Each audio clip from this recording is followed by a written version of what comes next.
Assalamualaikum warahmatullahi wabarakatuh.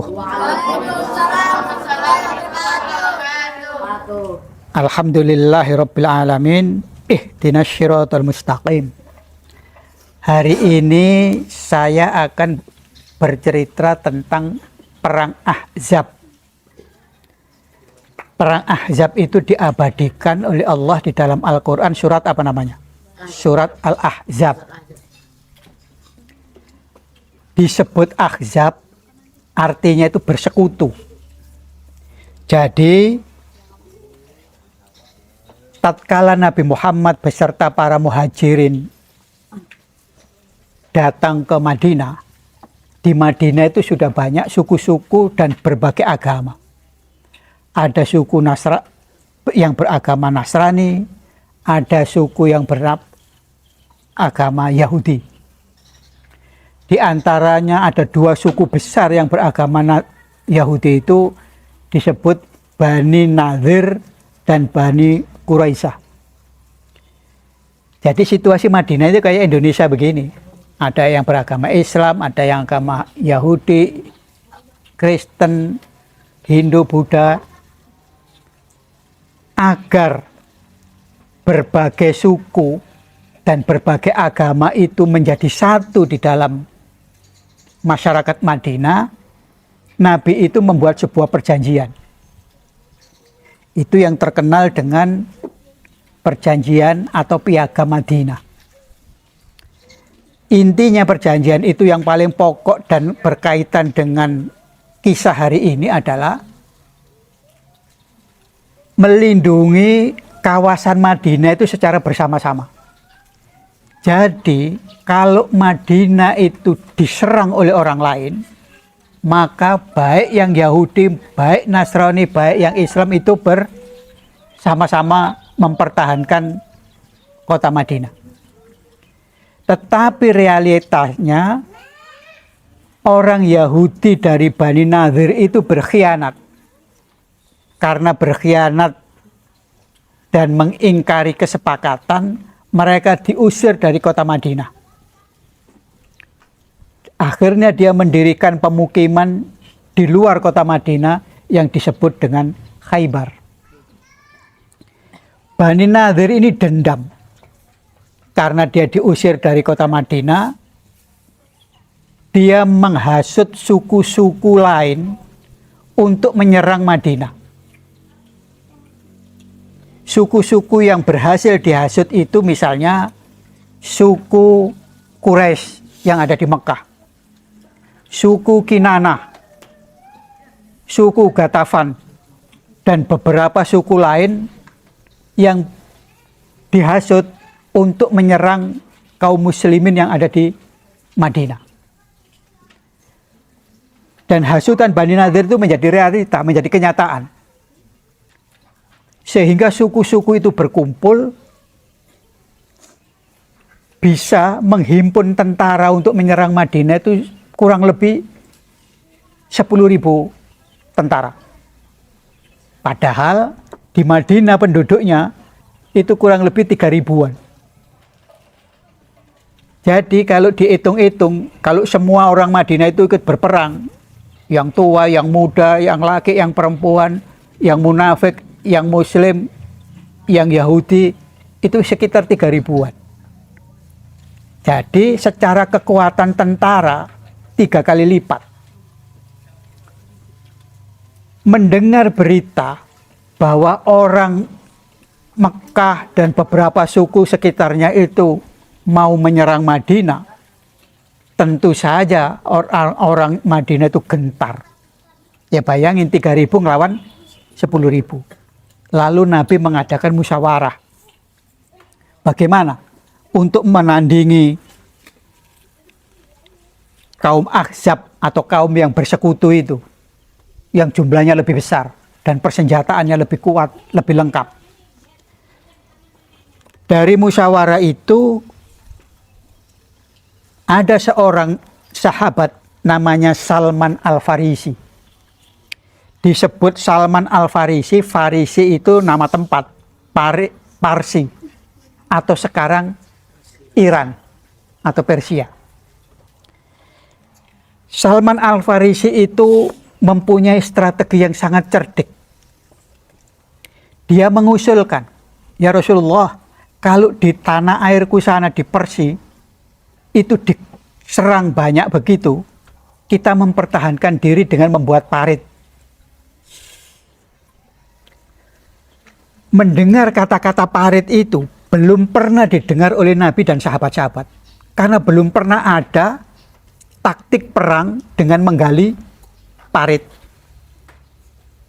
Itulah nantinya yang menjadi nama perang Ahzab atau perang bersekutu, atau dengan kata lain disebut perang Khandaq karena pakai parit.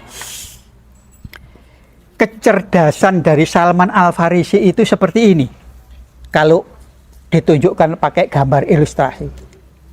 Jadi Madinah itu, kota Madinah ini yang di tengah-tengah ini, barat dan timur itu dilindungi oleh pegunungan batu. Jadi kalau ngomong gunung di tanah Arab itu jangan dibayangkan kayak gunung di sini. Di sana gunung itu ya batu padas itu. Jadi timur, barat itu berupa pegunungan. Selatan itu banyak kebun kurma. Karena kebun kurma itu kebanyakan miliknya orang-orang Yahudi, sekitar kebun itu diberi pagar tinggi-tinggi. Artinya apa? Kota Madinah secara alami, timur, barat, dan selatan tidak mungkin diserang. Karena situasinya tidak mungkin pasukan menyerang lewat timur, barat, dan selatan. Yang paling mungkin diserang itu utara, karena utara terbuka. Lah, Salman Al-Farisi itulah yang menyarankan di bagian utara ini harus digali parit. Nah, kalau di dalam ilustrasi ini ada warna hijau, itulah parit yang akan digali. Parit itu digali dengan cara tergesa-gesa karena orang Quraisy, orang Yahudi, Bani Nadir, Ghatafan, dan suku-suku yang lain sudah menyerang, sudah berjalan dari Mekah menuju ke Madinah. Sehingga kesempatan Nabi dan sahabat-sahabatnya itu menggali parit hanya selama 6 hari. Jadi untuk menggali parit dari ujung sini sampai ke ujung sana itu hanya butuh waktu 6 hari. Itu kira-kira panjangnya itu 6 km.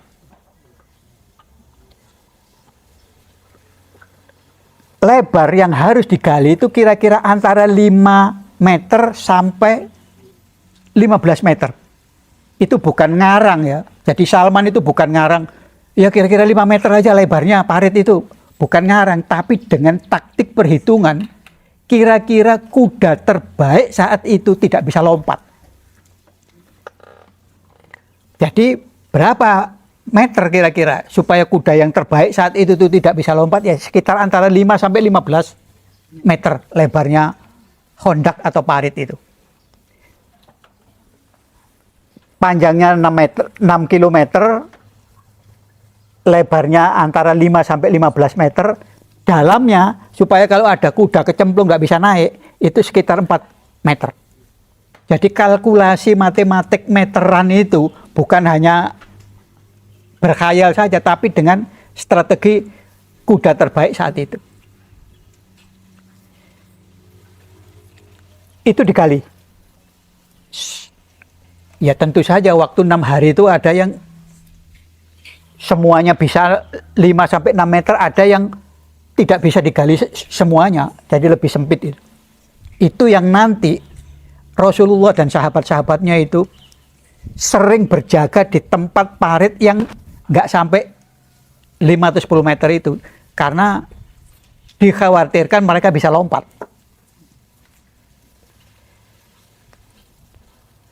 Nah ini apa? Sebelum serangan itu tiba, ada peristiwa yang unik ketika Rasulullah dan para sahabatnya itu menggali parit. Jadi kira-kira begini ilustrasinya itu, parit yang digali itu. ketika parit ini digali ada batu yang sangat keras. Sehingga sahabat-sahabat itu tidak ada mampu yang memecahkan batu yang ada di tengah-tengah ini. Berita itu disampaikan kepada Rasulullah. Kemudian Rasulullah meminta kampaknya Salman Al-Farisi. Lalu Rasulullah mengkampak batu itu dengan tenaga yang luar biasa kekuatannya. Karena kerasnya batu itu dan karena kerasnya Nabi memukul itu sehingga memercikkan api. Ketika api yang antara kampak dengan batu itu berbenturan muncrat begitu, Rasulullah menyebut Allahu Akbar. Aku diperlihatkan oleh Allah tahta Persia. Jadi Persia waktu itu tuh masih dikuasai oleh orang non-Muslim. Dengan pukulan kampak kepada batu itu, Nabi berkata, aku diperlihatkan tata Persia, takhta atau kursi kekuasaan Persia. Insya Allah kaum muslimin akan menguasai Persia. Kampak yang kedua diayunkan, mercik lagi api. Rasulullah berkata-kata, Allahu Akbar. Aku diperlihatkan bentengnya orang Syam. Jadi Syam itu Bizantium yang dikuasai oleh Romawi. Jadi kalau Persia tadi itu dikuasai oleh orang Zoroaster, kalau Syam atau Bizantium itu dikuasai Romawi. Insya Allah tahta Syam atau Bizantium akan dikuasai oleh kaum muslimin. Kampak yang ketiga diayunkan, api muncrat lagi. Rasulullah mengatakan, Allahu Akbar, aku diperlihatkan benteng-benteng Yaman. Jadi Yaman waktu itu masih dikuasai oleh non-muslim. Insya Allah Yaman akan dikuasai oleh kaum muslimin. Mendengar ungkapan seperti itu bagi kaum muslimin yang beriman, semangat ya. Karena ini kan kayak janji kan. Nanti Rom, Persia, Yaman kita kuasai. Jadi kan tambah semangat ini perang. Tetapi kata-kata itu ketika didengar oleh kaum munafikin Madinah, dia ketawa terbahak-bahak. Mimpi Muhammad itu. Wong mau melawan orang Quraisy dan Bani Nadir saja, kita ini sekarang kelaparan untuk mempertahankan kota. Kok dia ngelamun Persia, Rom, dan Yaman akan dikuasai. Jadi omongannya satu, tetapi diterima oleh dua belah pihak dengan pikiran dan hati yang berbeda-berbeda. Kaum muslimin semakin semangat, orang munafik Madinah mentertawakan. Itulah yang terjadi di dalam kehidupan sampai hari ini. Jadi nanti kalau kamu itu mempunyai cita-cita, terus kemudian diketawain oleh teman-teman, jangan putus asa. Cita-cita itu harus dipelihara dan harus diikhtiari. Jadi misalnya kamu mau apa, terus ada teman, wong sekarang aja Pak, ya begini kok kamu mau begitu. Itu jangan terus, oh iya ya, saya nggak mampu kalau begitu. Jangan begitu, saya bisa. Karena Allah Maha bisa, Maha Kuasa.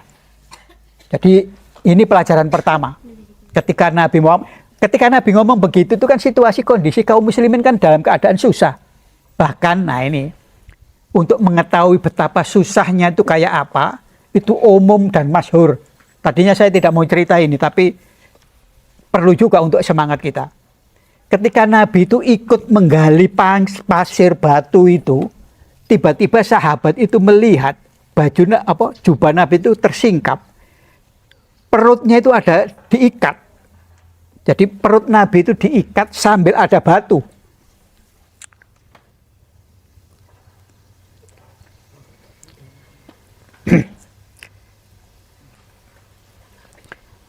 Jadi ada dua batu itu yang ditempelkan ke perut Rasulullah sambil diikat. Untuk apa? Karena Nabi dalam posisi sangat lapar. Dan itu sahabat-sahabat juga begitu. Dan sahabat-sahabat itu mengira Nabi itu kan pemimpinnya. Tidak mungkinlah Nabi sampai kelaparan. Sahabat itu kaget karena dia hanya memakai satu batu, pemimpinnya memakai 2 batu. Artinya apa? Sangat lapar. Dan itu ada kisah nanti seorang sahabat namanya Zubair, karena tidak tega melihat Rasulullah seperti itu, lalu dia pulang ke rumahnya ngomong kepada istrinya, adakah masakan? Saya tidak tega melihat Rasulullah. Jadi ada gandum yang sedikit dan seekor anak domba itu disembelih. Maksudnya hanya Rasulullah dan beberapa orang saja yang makan. Karena saking sedikitnya. Padahal itu yang menggali ini kan ribuan.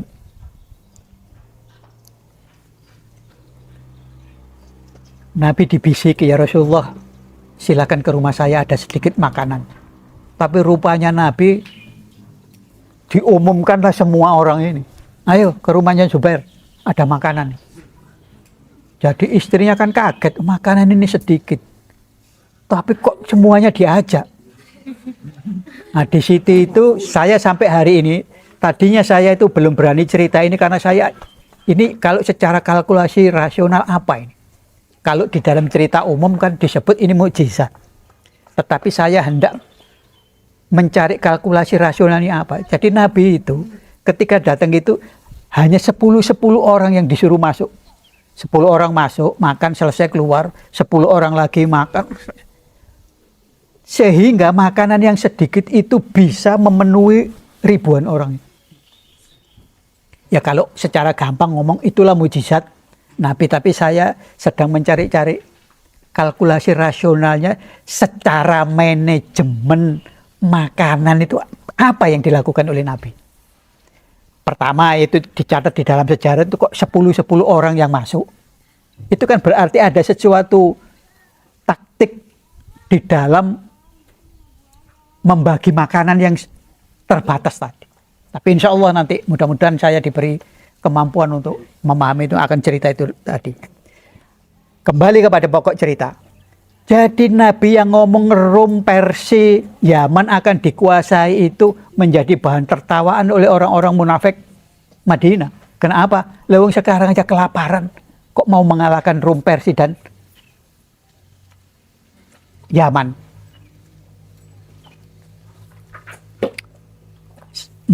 Mumpung saya belum lupa ya, saya sisipkan hari ini, dunia ini kan sedang disibukkan oleh perang keroyokan juga, ini Ahzab juga, yaitu Amerika, Israel beserta sekutunya mengeroyok kaum muslimin Iran di Parsi.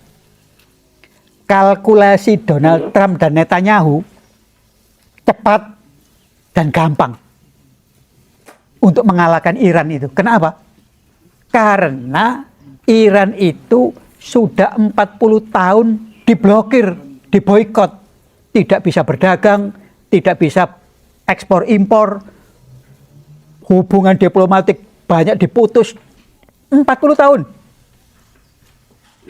Sehingga kalkulasi Donald Trump itu cepat ini. Karena dia sudah sangat miskin dan terbatas kekuasaannya. Tetapi, nah ini tadi, serupa tapi tak sama. Perang Khandaq itu, kaum muslimin dikeroyok oleh orang-orang kafir dan Yahudi, itu terjadi pada bulan Syawal. Bulan Masehinya, bulan Maret. Jadi kaum muslim itu diserang bulan Syawal atau bulan Maret oleh tentara ini. Serupa tapi tak sama kan? Amerika dan Israel beserta sekutunya menyerbu Iran pada tanggal 28 Februari 2026 yang bertepatan dengan bulan Ramadan. Ya. Yang hitung-hitungannya Trump sudah melarat, miskin, diboikot 40 tahun dalam keadaan puasa lapar. Pasti cepat kalah.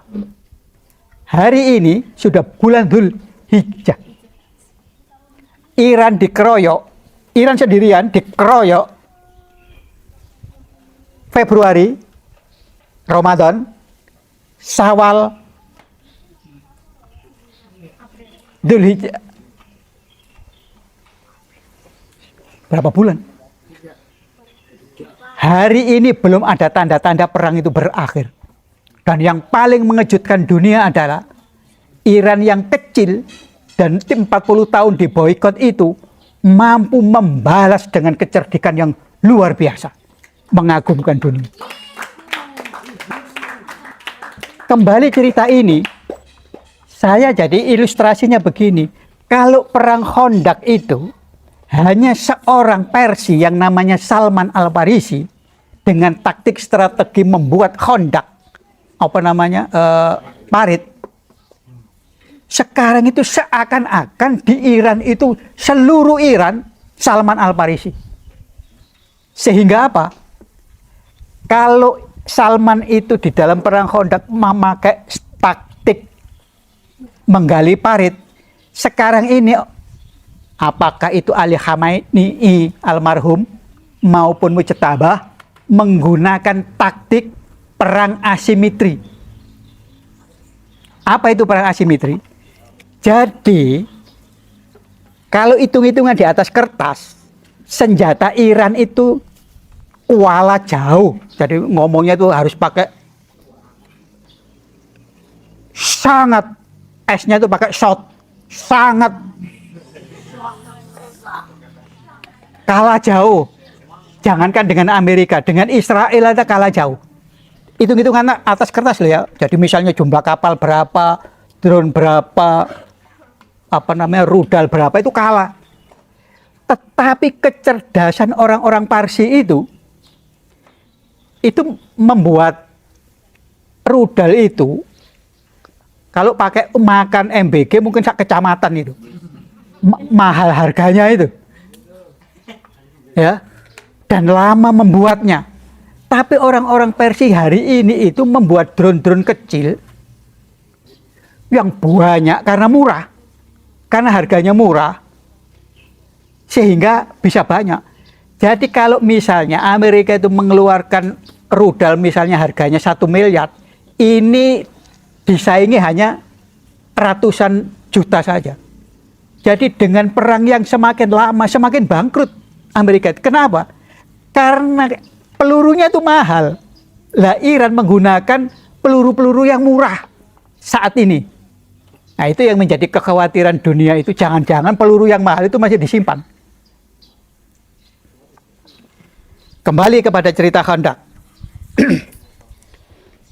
Jadi kembali lagi, Salman Al-Farisi itu membuat parit seperti itu. Tentara yang menyerang Madinah itu dipimpin oleh Abu Sufyan. Hitung-hitungannya ya mirip kayak Abu Sufyan, ngitungnya kayak Donald Trump dan Netanyahu. 3.000 lawan 10.000, masih miskin karena dia kan orang pindahan. Orang pindahan kan belum mapan di tempat yang baru. Hijrah itu pasti di dalam waktu cepat akan habis. Tetapi ketika dia sudah mendekati Madinah, ini diilustrasikan, ini adalah pasukan yang grup 1, grup 2, grup 3. Ketika mau memasuki Madinah kaget ya. Belum pernah ada taktik perang di Arab saat itu menggunakan parit. Ya kamu bisa bayangin yang tadinya masuk Madinah dibabatilah orang-orang itu, selesai kan? Ternyata tidak ada. Itu keterkejutan persis seperti orang-orang sekarang terkejut itu melihat Iran itu. Apa yang terjadi? Ini orang-orang Quraisy ini, Quraisy, Ghatafan, Kinanah dan Bani Nadir itu keliling. Di mana ini yang kira-kira bisa dilompati itu. Nah, ketika ada tempat yang bisa dilompati, pasukan yang berkuda itu banyak begitu, disuruh di depan parit itu sambil disuruh, jadi kudanya itu disuruh lompat-lompat. Dengan kuda lompat-lompat itu kan tanahnya ambruk. Nah, karena tanahnya ambruk itu dia bisa lompat. Nah, itu. Ternyata yang melompat parit ini ada orang yang namanya Amr bin Abdul Wad beserta Khalid bin Walid. Waktu itu Khalid bin Walid belum masuk Islam. Jadi bisa nyebrang ke sini, ke tempat tenda-tendanya kaum muslimin. Tapi kan karena sedikit kan, dia nantang perang duel. Orang yang namanya Amr bin Abdul Wad itu. Ayo, siapa jagoamu? Lawan saya.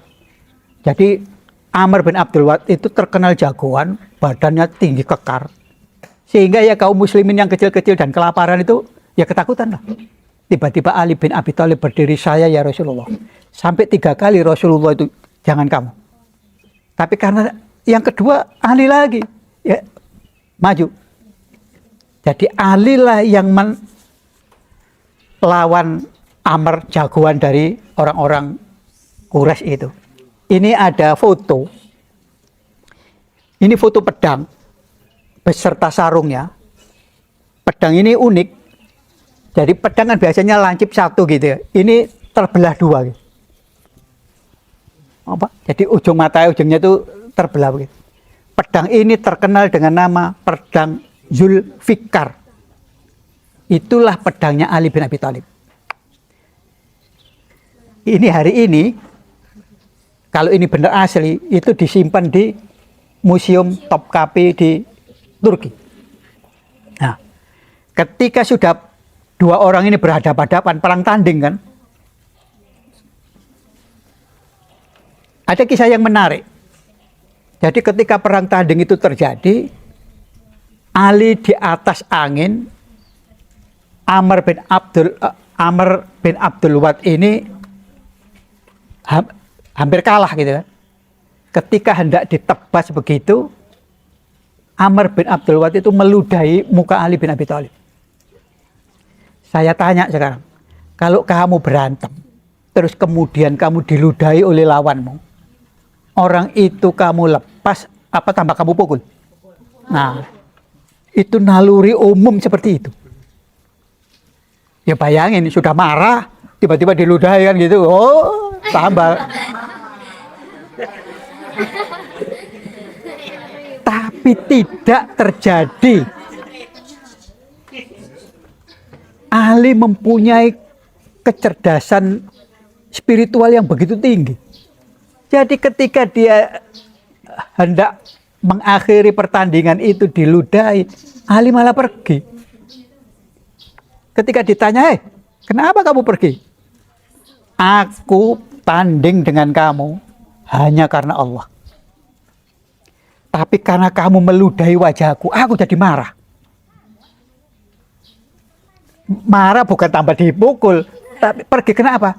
Aku tidak mau mengalahkan kamu karena kemarahan saya. Coba. Ya apa ini? Latihan untuk spiritual saya yang setua ini pun, kalau misalnya terjadi begitu, susah itu. Oleh karena itu, pesan saya, mumpung kamu masih muda-muda, latih kecerdasan. Ada berapa kecerdasan itu? Menurut Gardner, paling tidak ada yang ngomong 8, ada yang ngomong 9 kan.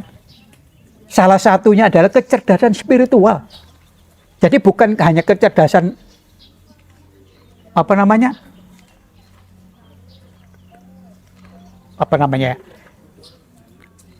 logika itu apa? Intelektual saja. Jadi Ali ini intelektualnya cerdas. Buktinya bisa, perang itu kan taktik kan. Ya kan, kalau sampai lawannya kalah itu kan berarti secara hitung-hitungan kalkulasi matematikanya kan bagus. Cerdas dia.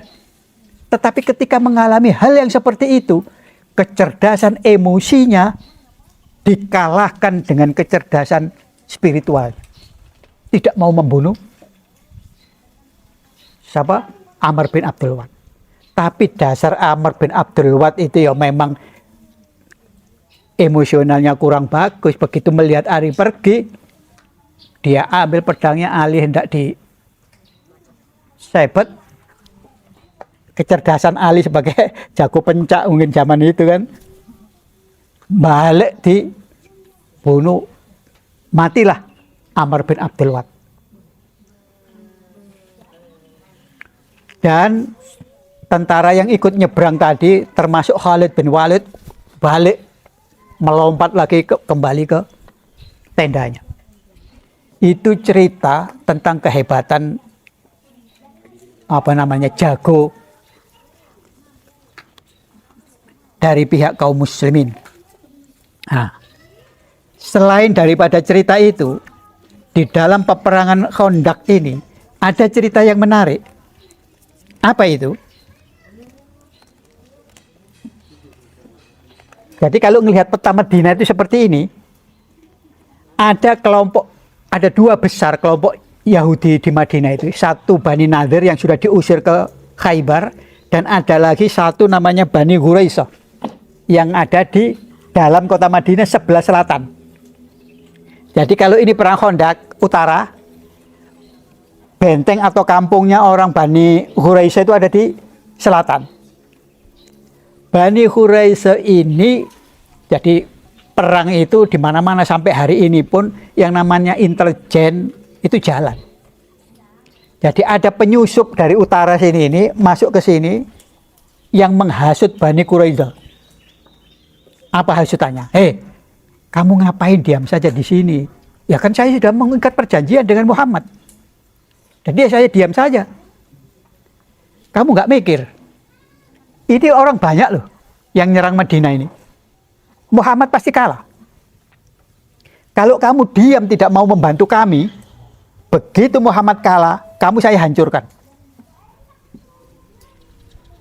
Artinya penghasut ini kan pinter kan? Ya Bani Quraisyah mikir, oh bener juga ini ya. Daripada saya nanti dihajar oleh orang-orang yang nyerang ini, ya lebih baik sekarang saja saya nyerang Muhammad. Bayangin, menghadapi yang dari utara ini aja kaum muslimin kesulitan. Tiba-tiba nanti diserang dari selatan. Kamu bisa membayangin. Ketika berita itu sampai ke Rasulullah, Rasulullah tidak menyiarkan berita itu. Kenapa? Ini kalau disiarkan kepada sahabat-sahabat pasti ciut hatinya, wong yang menghadapi yang di depan aja susah, apalagi ditambah yang dari belakang. Tiba-tiba Nabi didatangi seseorang yang namanya Nu'aim bin Mas'ud. Nu'aim bin Mas'ud ini sesungguhnya sudah masuk Islam, tapi tidak diketahui oleh Bani Nadir. Jadi dia itu sesungguhnya ada di pasukan sini sesungguhnya. Tapi dia menyelinap masuk ke dalam, menemui Nabi. Dia berkata, ya Rasulullah, sesungguhnya aku ini sudah Islam. Tapi tidak diketahui oleh ini, sekutu ini. Apa yang bisa saya bantu? Lakukan yang terbaik menurut kamu. Apa yang dilakukan oleh Nadir tadi? Apa? Nu'aim bin Mas'ud itu. Jadi Nu'aim bin Mas'ud kan sudah tahu bahwa Bani Quraisyah ini sudah dihasut kan. Mau memberontak. Jadi utara diserang, selatan diserang. Coba kepintaran dari Nu'aim bin Mas'ud itu. Dia pertama kali yang didatangi bentengnya Bani Quraisyah. Dia ketok-ketok pintu, dibukakan. Jadi zaman dulu itu ya kayak sekarang itu loh. Kalau kamu ke rumahnya orang-orang besar, itu kan klasternya pakai dilindungi loh. Ya kan? Pokoknya sama zaman dulu itu benteng. Untuk keamanan komplek itulah kira-kira gitu. Begitu ketemu dengan pimpinan suku Bani Quraisyah, dia bilang, hei, kamu yakin orang-orang yang nyerang itu menang?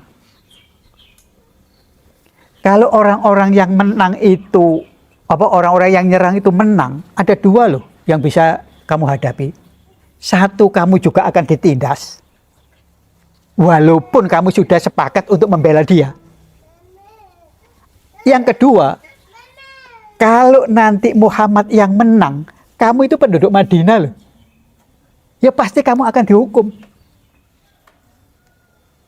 Nah, pinternya Nuaim bin Mas'ud itu dia bilang begini. Supaya kamu aman hidupmu. Datang ya orang-orang Abu Sufyan. Maksudnya orang-orang yang nyerang itu. Beritahu kepada dia.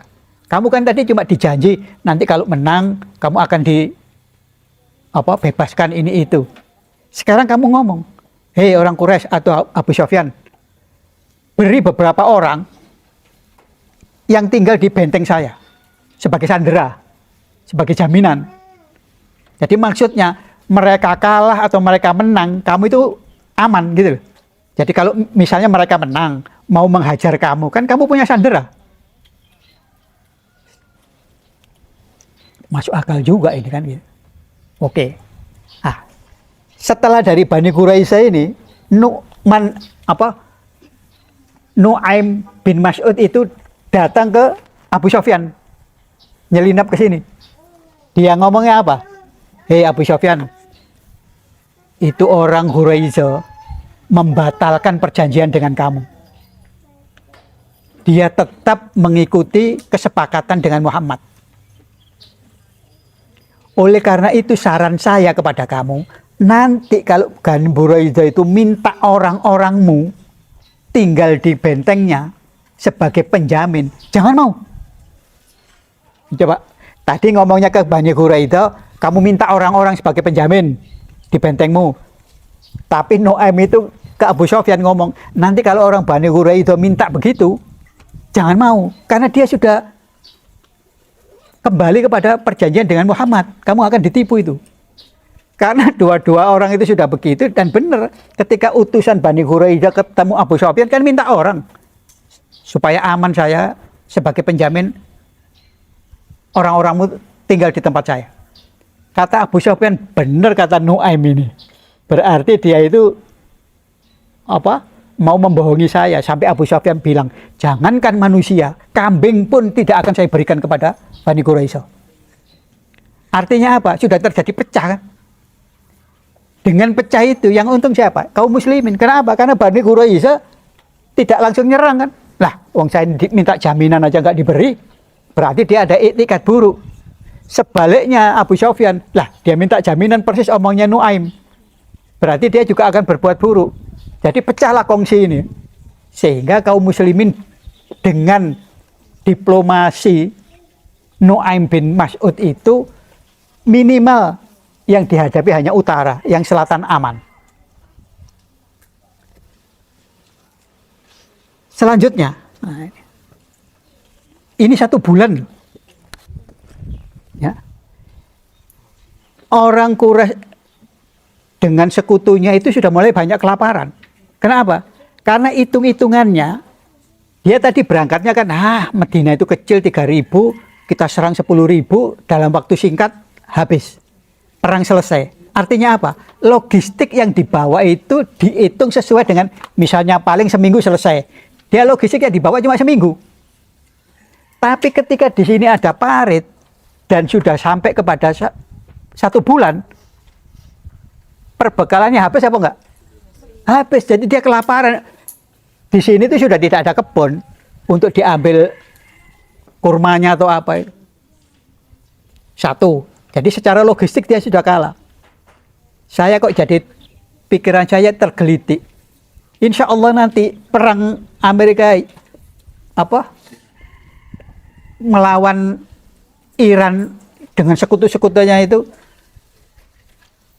nanti akan berakhir kayak perang Khandaq ini. Karena dia akan hitung-hitungannya Iran cepat. Ternyata ini sudah 3 bulan. Kok orang ini kuat terus gitu. Nah, insya Allah nanti ini terjadi istilahnya ketegangan kan. Perang nggak ada, tapi masih di sini. Orang Islam juga tetap berjaga-jaga, sehingga Nabi Muhammad itu menyuruh sahabat yang namanya Hudzaifah bin Yaman, coba kamu masuk ke sana. Jadi Hudzaifah itu disuruh ke sini. Apa sebagai intelijen ya? Cari informasi apa yang dilakukan mereka itu sekarang ini. Apa rencananya mereka? Ya kira-kira sama dengan sekarang ini. Kalau kemarin kita dengar Amerika bertemu dengan Iran di Pakistan, Islamabad untuk perdamaian, itu kurang lebih sama. Benar-benar mau damai atau jeda untuk istirahat memperlengkapi senjatanya. Sama dengan ini. Nabi juga mikir jangan-jangan mereka itu apalagi rencananya ya. Nah, diutuslah orang yang bernama Hudzaifah bin Yaman. Ini ada cerita menarik. Hudzaifah itu sejujurnya mau ke sini itu ya takut. Oh ini musuh kok tidak dimasukin. Tapi ketika Rasulullah berdoa, ya Allah, jagalah Hudzaifah bin Yaman, itu tiba-tiba keberaniannya datang. Pesan Nabi, jangan sekali-sekali membuat keributan. Jangan memanah, jangan melukai orang ketika di sini. Ya bayangin sendirian masuk ke rumahnya musuh ya bisa hancur. Menariknya, malam hari itu di tendanya Abu Sufyan sedang berkumpullah suku-suku itu. Abu Sufyan bilang, kumpulkan semua kepala-kepala suku. Saya akan membuat keputusan yang sangat penting. Jadi, penting dan rahasia.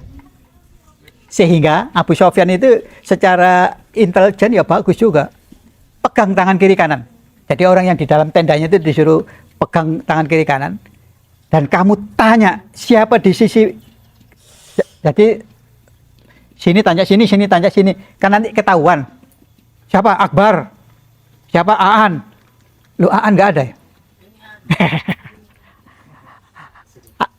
Artinya kan kenal semua. Ya karena musuh kan. Nah, nanti kalau tiba-tiba siapa kamu? Vito. Oh ini bukan kelompok kita kan bisa ketahuan. Lah si Hudzaifah itu cerdas otaknya. Jadi ketika kamu kalau mendengar cerita begini kan belum bisa membayangkan ya. Kok bisa sih seperti itu? Karena dulu kan kalau malam tidak terang, sekarang ada lampunya. Jadi kan gelap. Jadi ngelihat wajah orang ya nggak tahu siapa kiri kanannya itu. Melihat itu Hudzaifah itu langsung bukan tangannya yang sebelah sini yang dipegang, dia memegang tangan dua orang. Ya, jadi dia yang ngomong, namaku ini gitu. Yang dia memalsu namanya orang yang ada di situ. Jadi sehingga kiri kanan itu kan merasa, oh teman ini yang megang tangan saya ini. Bisa ditangkap kecerdasan Hudzaifah itu. Kalau misalnya tiba-tiba tangan Hudzaifah yang dipegang orang sana, terus orang sana tanya, siapa namamu? Hudzaifah. Mati dia. Tapi dia mendahului, dia pegang tangan dua orang, dia yang tanya, siapa namamu? Siapa namamu? Gitu. Itu kecerdasan. Udah, semuanya tahu, merasa aman, tidak ada penyusup. Abu Sufyan memberi keputusan. Besok pagi kita pulang. Kita sudah kelaparan ini. Itu kan informasi intelijen yang luar biasa. Setelah selesai itu Hudzaifah itu keluar kembali lagi menghadap Rasulullah dan memberitahu, ya Rasulullah, mereka sudah mempunyai rencana untuk pulang karena logistiknya menipis. Itu sedikit melegakan Nabi Muhammad kan. Kalau strateginya begitu, kita apa ya yang harus kita lakukan? Nanti yang surat Al-Ahzab siap-siap ya. Ketika berita seperti itu, Allah Subhanahu wa Ta'ala menurunkan pertolongannya. Apa itu? Mulai malam hari itu tuh ada angin topan. Di gurun itu kalau ada angin topan itu pasir itu bisa sakit kalau kena muka atau kena mana. Itu angin topan terus. Jadi jangan kayak angin topan di Bogor aja paling pohonnya yang roboh kan. Kalau ini pasir, bayangan ini di padang pasir. Jadi orang kan matanya nggak bisa ngelihat, badannya sakit semua karena kena putaran pasir-pasir tadi itu. Semakin jelaslah bahwa orang-orang penyerang itu pulang. Jadi perang Khandaq itu sebuah keputusan yang cerdas perang tapi korbannya sedikit. Kenapa? Karena ada parit. Sehingga tidak terjadi perang massal. Paling yang mati tadi itu Amr bin Wad dan beberapa orang. Jadi ini kan sebuah strategi yang luar biasa bagi Salman Al-Farisi itu. Satu, menahan musuh. Dua, ini perang, tetapi yang mati sedikit. Itu kan sebuah kehebatan, sebuah strategi. Ditambah lagi ada angin puting beliung yang membuat orang-orang yang ngepung tadi itu kocar-kacir pulang ke Madinah. Dan kisah itu diabadikan oleh Allah di dalam surat Al-Ahzab ayat yang ke-9. Silakan dibaca. A'udzu billahi minasyaitonir rajim.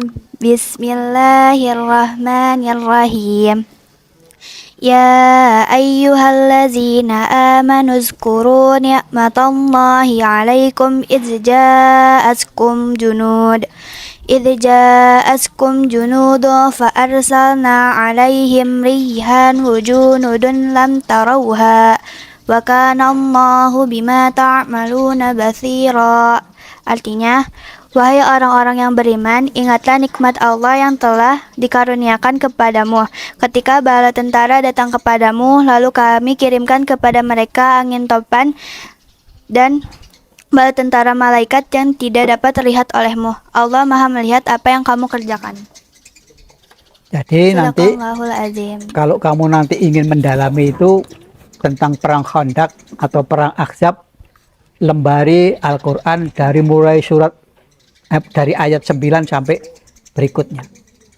Itulah kira-kira yang bisa saya sampaikan tentang keadaan perang Khandaq yang terjadi pada tahun 627 Masehi.